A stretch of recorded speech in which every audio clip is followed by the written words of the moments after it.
Canada's Prime Minister just stood on the world stage at Davos and told the global elite that Canada is ready to be strong, free, and independent, no longer relying on the United States to define our future. And on the surface, listen, to be honest, that feels good. Canadians want to feel powerful. We want sovereignty. We want to believe we're no longer the polite little sibling to the United States. But here's the question at Davos is nobody's asking. Again, everyone, welcome back to another episode of the Ryan Holtz Show podcast. This episode is brought to you by Holtz Real Estate, especially in all things residential real estate. If you're an investor, if you're looking for deal flow, if you're looking to do deals, hit ryanholtz.ca or send us a message. Now, let's get back to this. How does that vision land for Canadians who can't afford rent, the small business owners drowning in taxes, the family choosing between groceries and gas, because it's hard.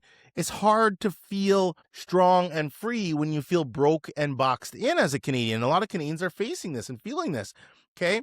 Now you got to think about this, right? Let's look at the contrast between global confidence versus domestic stress, right?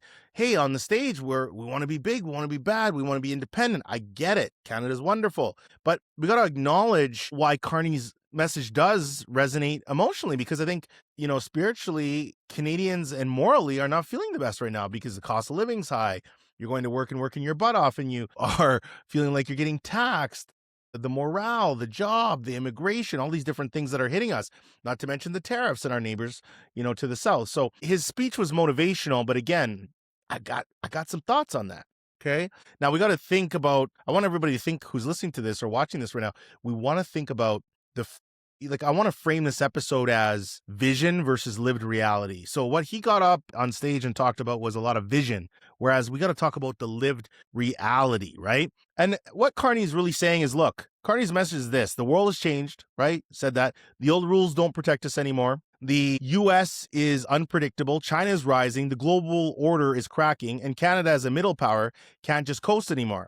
He's saying we need to diversify our alliances, stand on our own 2 feet, and stop assuming America will always have our back. That's not crazy. In fact, it's smart geopolitics. The problem is this: you cannot build a globally powerful country on a domestically exhausted population. Boom. You cannot build a globally powerful country on a domestically exhausted population. I want to clip to what Donald Trump says.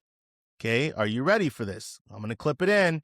If you're listening, sorry, this will be on YouTube, but just search it up. Donald Trump said, listen, Canada should be grateful for us, okay?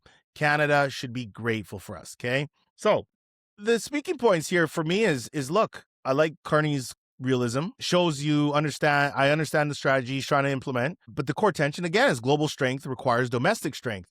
We cannot be globally, it's like sports, right? We cannot go out and win the ultimate championship if our inner team and our inner circle is just not there. And so we got to work at home first before we can go out and dominate the world. Okay. And let's talk about life on the ground, right? Let's zoom out from the World Economic Forum. Let's just zoom out and zoom in on real life in Canada. Okay. Housing's out of control. Food costs are insane. Taxes are heavy. Wages feel stuck in 2012. People aren't dreaming about strategic autonomy. They're wondering if they'll ever own a home. This is a major, major thing in Canada. And again, nowhere in his speech did I really hear him address any of these topics or give us, hey, here's how we're going to do it. Right? I didn't feel any of that. I got a lot of woo-woo and I got a lot of visionary, but I didn't get practical, at home, real on the ground. Hey, what are we going to be doing here? Okay. And they're wondering why taking a risk in Canada feels like punishment, right? Why starting a business feels like you're signing up to be audited, regulated, and drained before you even make your first dollar. And this is very true for entrepreneurs in Canada. A country cannot feel free when its people feel financially trapped, right? We know this.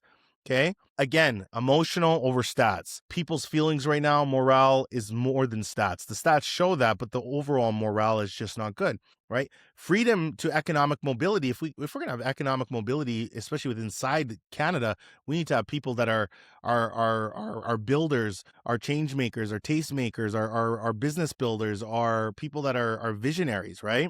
And it leads me to my question: does Canada support builders? Does Canada support builders? Every powerful country in history had one thing in common. It rewarded builders, entrepreneurs, risk takers, dreamers. But in Canada, too many people feel like success is treated with suspicion. Build something, here comes the tax. Hire people, here comes the paperwork. Grow fast, now you're on the radar. We celebrate innovation in speeches, but in practice, we often punish it. You can't tell people to build or to be bold globally while making them feel small domestically, right? Again, entrepreneurship, small businesses, number one job creator, hands down, right? If your government is depending on public jobs and there's no private sector jobs, good luck. Business is patriotic, right? Right?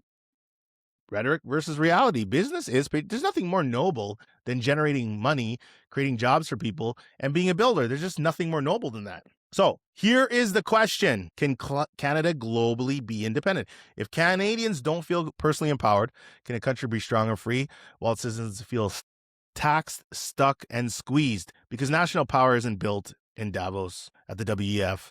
It's built in kitchens, garages, small offices, in immigrant families, in people betting on themselves. If you want a powerful Canada, you must build powerful Canadians. Period.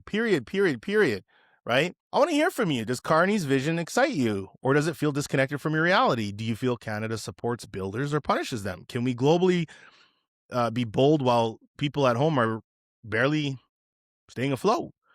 Drop your thoughts in the comments, because the future of Canada isn't just decided at the WEF or Davos. It's decided by whether everyday Canadians still believe this country works for them. Again, curiosity should always be your mandate. Think. And if you've not subscribed on YouTube or you haven't subscribed on our Apple Podcast or Spotify, please go do it and listen.